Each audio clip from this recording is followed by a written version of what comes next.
جانے کیوں دبائی جا رہی ہے کشمیر کی آواز۔ میں پوچھتا ہوں کہاں اٹھائی جا رہی ہے کشمیر کی آواز۔ طارق ایوبی اور قاسم کو یاد کرو، ہم سے کیوں بھلائی جا رہی ہے کشمیر کی آواز۔ آگے بڑھو ساتھ دو سرفروشوں کا، جاؤ وہاں جہاں لگائی جا رہی ہے کشمیر کی آواز۔ ناظرین محترم، ہر سال 5 فروری کو مسلمان یوم یکجہتی کے لیے اپنے کشمیری بھائیوں کے ساتھ کھڑے ہونے کے لیے دنیا بھر میں جوش و خروش کے ساتھ اس دن کو مناتے ہیں۔ اس دن کو منانے کا مقصد صرف اور صرف ایک ہے، وہ مقصد اپنے کشمیری مظلوم بھائیوں کے ساتھ یکجہتی کا ہے، اور مختلف تقریبات منعقد ہوتی ہیں جس میں مقررین اپنے مظلوم بھائیوں کی داستانیں سنا کر محفل لوٹنے کی کوشش کرتے ہیں کہ جن کے ساتھ بھارتی مظالم کا سلسلہ جو ہے وہ قیام پاکستان سے ہی شروع ہو چکا تھا اور آج تک بڑھتا چلا جا رہا ہے۔ لوگ ان تقریبات میں نعرے تو لگاتے ہیں کہ کشمیر ہماری شاہ رگ ہے، مگر شاید ہی کسی کو علم ہو کہ اس اظہار یکجہتی کے لیے یہ جو 5 فروری کا دن مقرر کیا گیا، اس کے پیچھے کیا تاریخ ہے۔ کیوں 5 فروری کو یہ دن مختص کیا؟ ناظرین محترم، اس دن کا آغاز 5 فروری 1990 کے روز جماعت اسلامی کے امیر قاضی حسین احمد کی کاوشوں سے شروع ہوا، اور حکومت نے ان کی اس آواز پر لبیک کہتے ہوئے عام تعطیل کا اعلان کر دیا۔ اس طرح 1990 سے ہی یوم یکجہتی کشمیر کو جوش و خروش کے ساتھ منایا جاتا ہے۔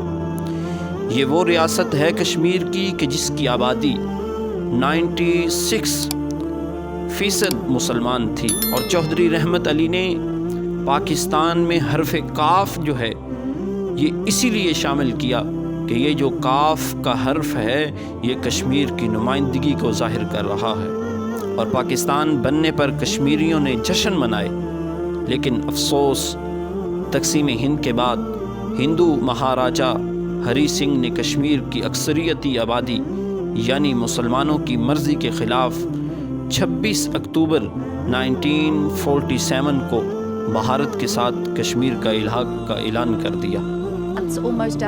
یہ ظلم اور بربریت سے بڑھ کر اور کیا ہو سکتا تھا کہ جس کے نتیجے میں پاکستان اور ہندوستان کے درمیان جنگ شروع ہو گئی۔ 1949 میں سلامتی کونسل کی مداخلت پر جب جنگ بندی تو ہو گئی، مگر مقبوضہ کشمیر میں اس وقت سے لے کر آج تک بھارتی مظالم ڈھائے جا رہے ہیں، کشمیریوں پر ظلم کیا جا رہا ہے، لاکھوں ماؤں کی گودوں کو اجاڑا جا چکا ہے، ہزاروں بہنوں کے سہاگ اجڑ چکے ہیں، اور لاکھوں نوجوانوں نے اپنی جان کی قربانیاں پیش کر دی ہیں۔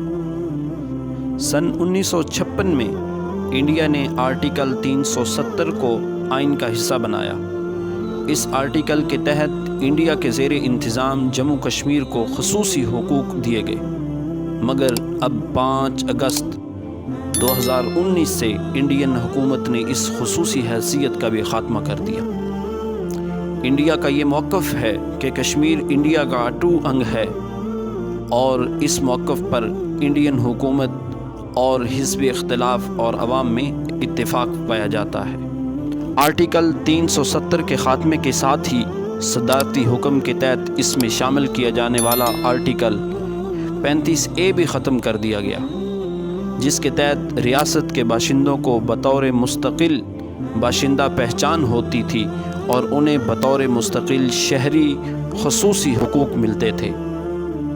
اس قانون کی روح سے جموں کشمیر کی حدود سے باہر کسی بھی علاقے کا شہری ریاست میں غیر منقولہ جائیداد کا مالک نہیں بن سکتا تھا، یہاں سرکاری نوکری حاصل نہیں کر سکتا، اور نہ ہی کشمیر میں آزادانہ طور پر سرمایہ کاری کی جا سکتی تھی، تاہم اب کسی بھی انڈین شہری کو یہ تمام کے تمام حقوق حاصل ہو گئے ہیں۔ جب سے یہ قانون ختم کیا، کشمیریوں کے حقوق پر ڈاکہ ڈالا۔ آج ہم 5 فروری کو یوم یکجہتی اس لیے مناتے ہیں کہ ان مظلوم کشمیریوں کا ساتھ دیں، ان مظلوم کشمیریوں کے حق میں اقوام متحدہ کے اندر اپنی آواز کو بلند کریں۔ وہ نہتے کشمیری جن کے ماؤں پر ظلم کیا، جن کے بچوں پر ظلم کیا، آج وہ کشمیری ایک اپنے مسلمان بھائیوں سے امید لگائے بیٹھے ہیں کہ کوئی آئے صلاح الدین ایوبی جیسا، کوئی آئے طارق بن زیاد جیسا، کوئی آئے قاسم جیسا، کہ ہم ان کو یاد کریں، آ کر مدد کرے۔